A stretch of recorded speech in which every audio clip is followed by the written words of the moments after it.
Assalamualaikum warahmatullahi wabarakatuh. Greetings, ladies and gentlemen. Let me introduce myself. My name is Tubagus Amaruloh from Sebelas Maret University, Surakarta, and I am a Indonesian literature student majoring in philology. Let me present you my article. Title is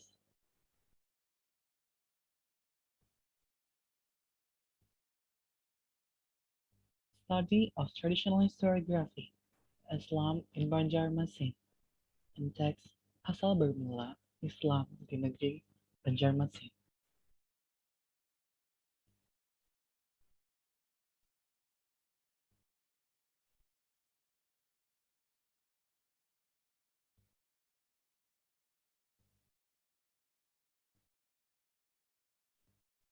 Preliminary. In the classical Malay era, history was part of literature. History is written in the form of historical literary works, either in the form of saga, poetry, etc. It's intended that the readers or the listeners of this literature can receive historical information more easily through the telling interesting stories.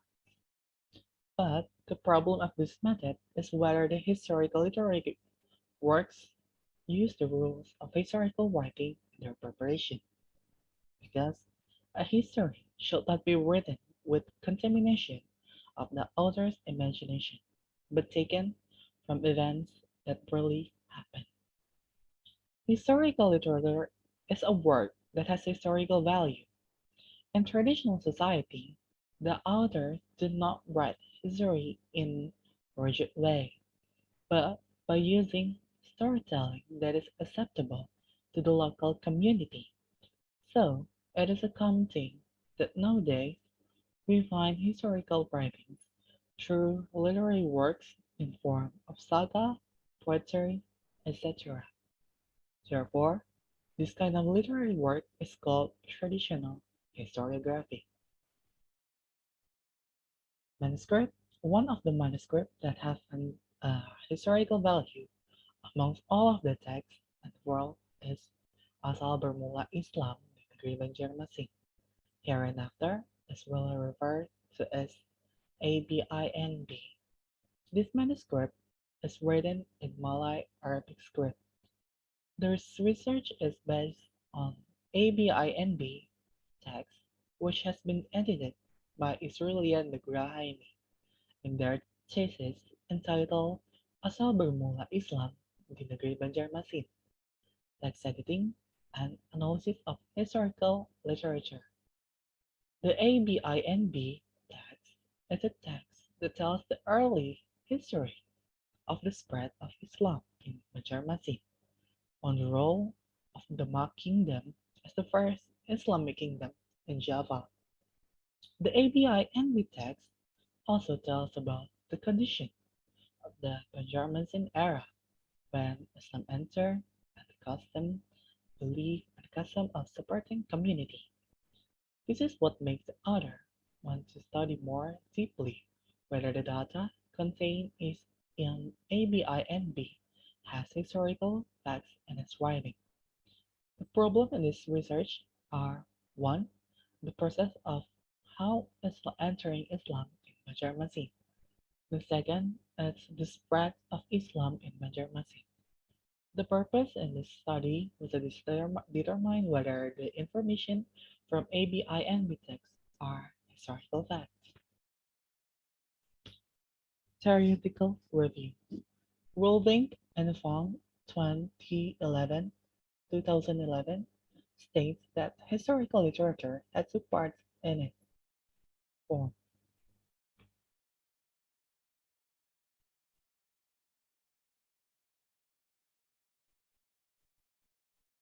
The first part contained myths, legend, or fairy tale, whose content tell the situation in ancient time and the origin of kings of the country. The second part is the historical part. Ruling's opinion receives support from Sutrisno, who has stated that historical literature refers to the facts of events that has actually happened, and also a fictitious or imaginative fact. The fictitious fact was created by the poet based on the pattern of his mind. Fictional aspect and facts that actually happened combined in a single unit. So there's no one, 1983. Elements of myth, legend, or fairy tales often dominate historical elements. Then, the element of myth is often related to the storytelling of genealogy or genealogy of kings who were associated with gods, nymphs, and prophets. The legends relate to the elements of water, earth, plants, and air. For example, the birth of princess was born from a foam. However, it is possible that the telling of historical facts is also obscured by the convention of myth, legend, or fairy tale, according to the interest of the author. In connection with the tale described previously, it can be concluded that historical literature or traditional historiography contains two elements, namely fiction and fact. Facts related to historical elements. However, to say that story element is in historical literature as a fact, comparative works need to be done. Comparisons are made with other sources, especially accurate historical sources. In connection with this theory and this study, the story elements in ABINB related to historical elements need to be compared with historical sources. The historical element is related to 1. The process of Islam entering in Banjarmasin, and the second, the spread of Islam in Banjarmasin, that they are believed to have historical facts. For this reason, this source used as comparative material in this study are several historical books that can be accounted for the several journals that can be used as additional literacy method. To explore historical elements related to 1. The process of entering Islam in Banjarmasin.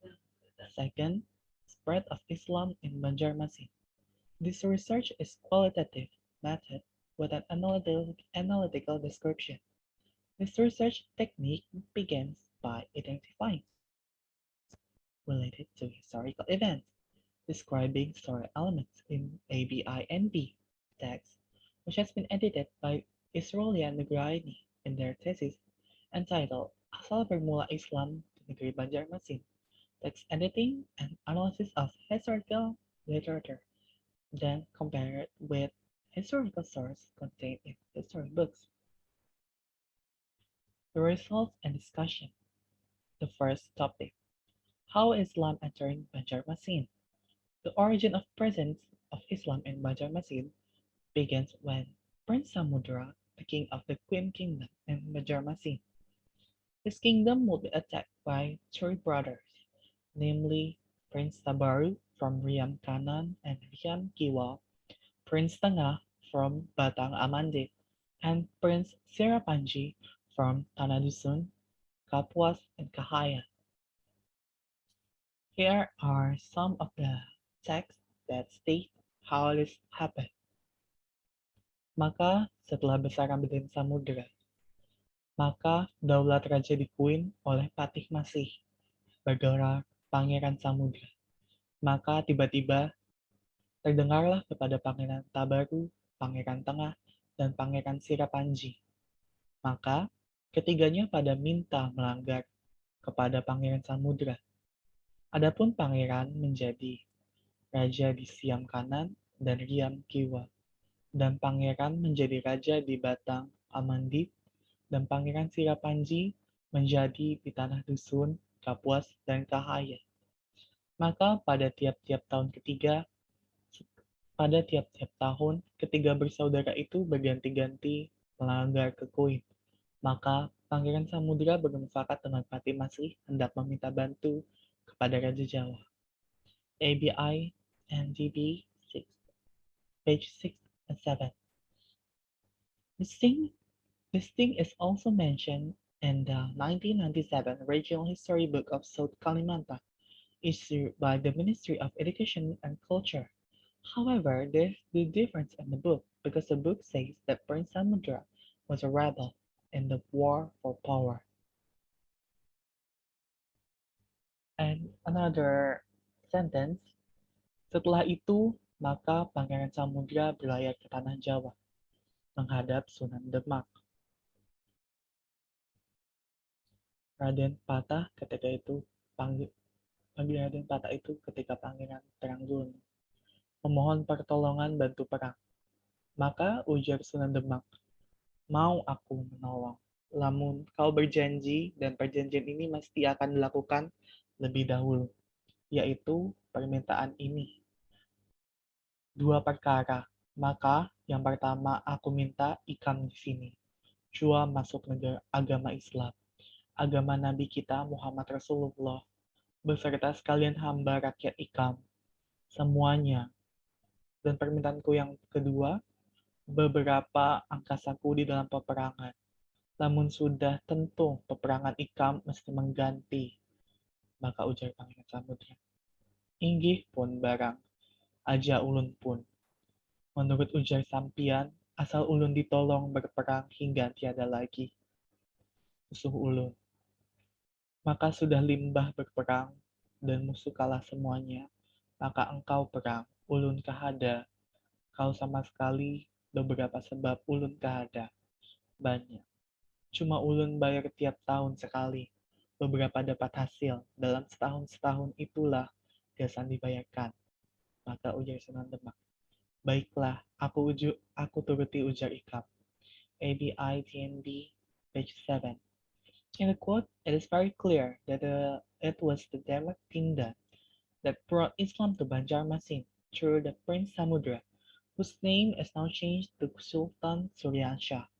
This is also explained in the history of the South Kalimantan Region, which confirmed that Islamization of Banjarmasin was brought by the Demak Kingdom in the 16th century.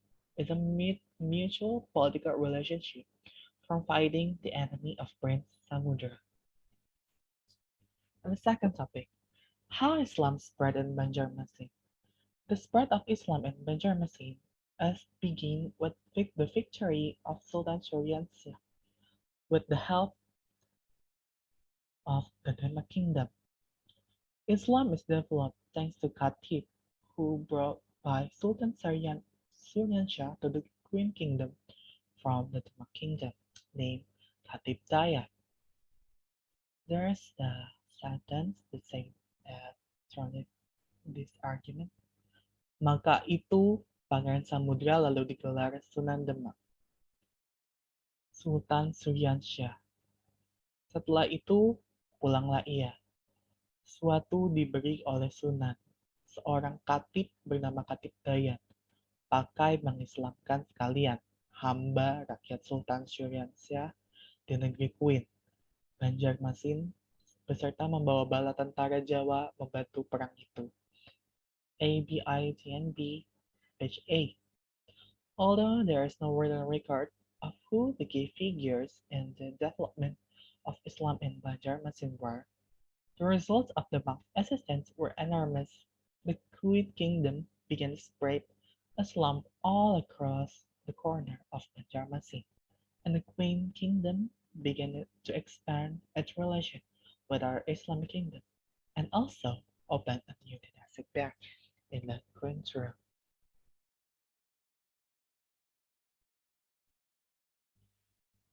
Okay, I think that's all from my article. I'm sorry if there's something missing. Thanks for your attention.